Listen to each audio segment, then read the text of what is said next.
Waktu itu negeri Mesir dikuasai oleh penguasa yang sombong sekali. Puncak kesombongannya dia mengaku sebagai Tuhan. Dia tidak lain adalah Raja Fir'aun.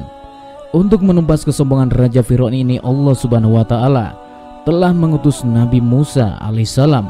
Dengan mukjizat yang diberikan kepada Nabi Musa alaihissalam, akhirnya Allah Subhanahu wa Ta'ala menenggelamkan Raja Fir'aun dan bala tentaranya di Laut Merah.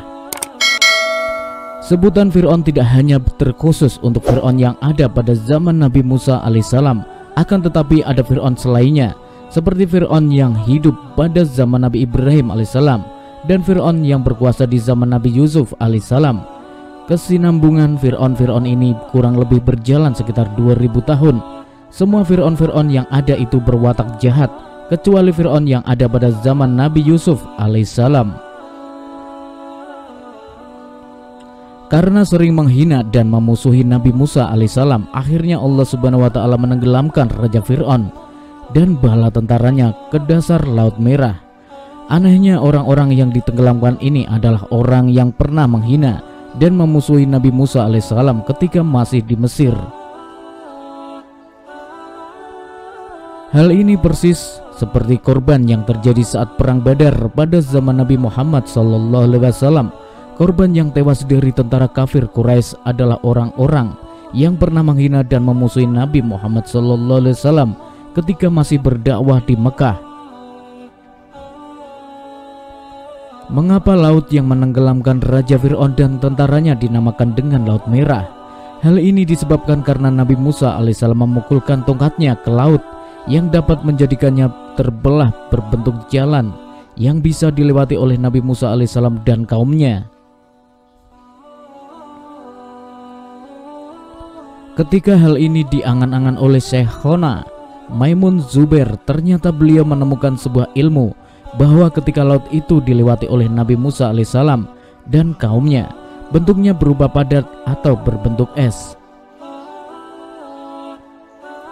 Sedangkan tatkala Nabi Musa alaihissalam dan kaumnya sudah sampai di daratan, sementara Raja Fir'aun beserta bala tentaranya berada di tengah laut, batu es itu menghantam Raja Fir'aun dan tentaranya, sehingga mereka mengeluarkan darah berwarna merah yang bercacaran yang membuat warna air laut itu menjadi merah. Akhirnya mencairlah es itu bersama dengan darah Raja Fir'aun dan bala tentaranya. Maka dengan kejadian ini laut itu disebut dengan Laut Merah. Siksa Allah kepada Raja Fir'aun tidak hanya berhenti di Laut Merah saja, akan tetapi lebih dari itu. Allah telah mempermalukan Raja Fir'aun dan istrinya, bukan yang Asyah, dengan cara jasad keduanya diutuhkan hingga akhir zaman, supaya dibuat teladan bagi generasi setelahnya. Jasad Raja Fir'aun ditaruh di dalam piramida yang kemudian dikeluarkan oleh seorang ahli dari Perancis. Jasad Raja Fir'aun yang ada di piramida itu pendek sekali alias cebol, hanya sekitar 85 cm. Suatu ketika Syekhina Maimun pernah ditanya tentang perihal jasad Raja Fir'aun yang berbentuk cebol. Syekhina Maimun menjawab kalau jasadnya Fir'aun itu mengkeret, menyusut. Namun setelah Syekhina Maimun Zubair berkunjung ke Mesir dan melihat langsung jasad Raja Fir'aun, beliau mengakui bahwa jawabannya tentang jasad Raja Fir'aun yang mengkeret itu salah. Jawaban yang benar itu memang Raja Fir'aun itu bentuknya cebol.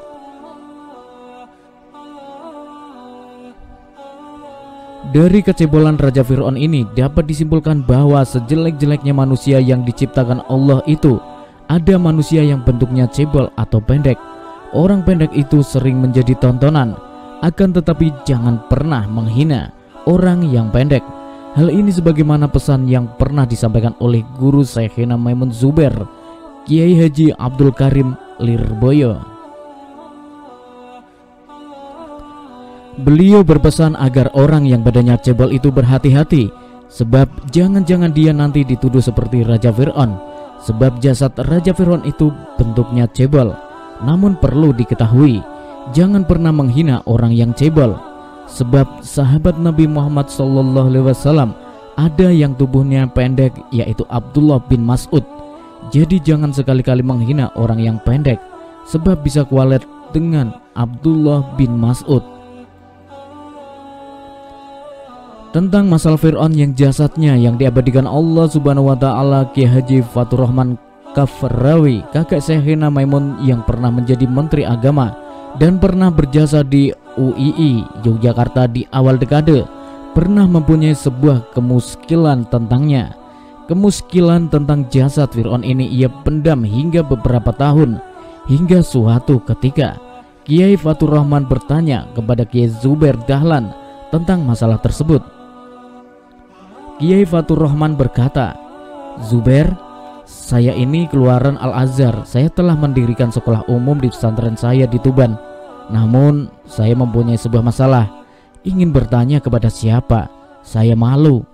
Sekarang akan saya kemukakan kepadamu.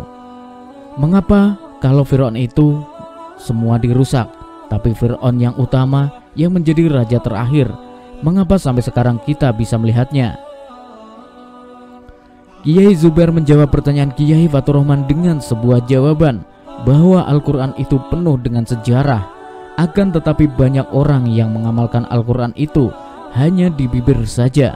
Padahal dalam Al-Quran sudah dijelaskan bahwa jasad Fir'aun yang diabadikan hingga akhir zaman itu menunjukkan ayat Allah bagi orang-orang yang mau berpikir di dalamnya.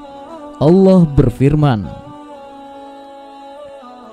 "Maka pada hari ini kami selamatkan badanmu supaya kamu dapat menjadi pelajaran bagi orang-orang yang datang sesudahmu.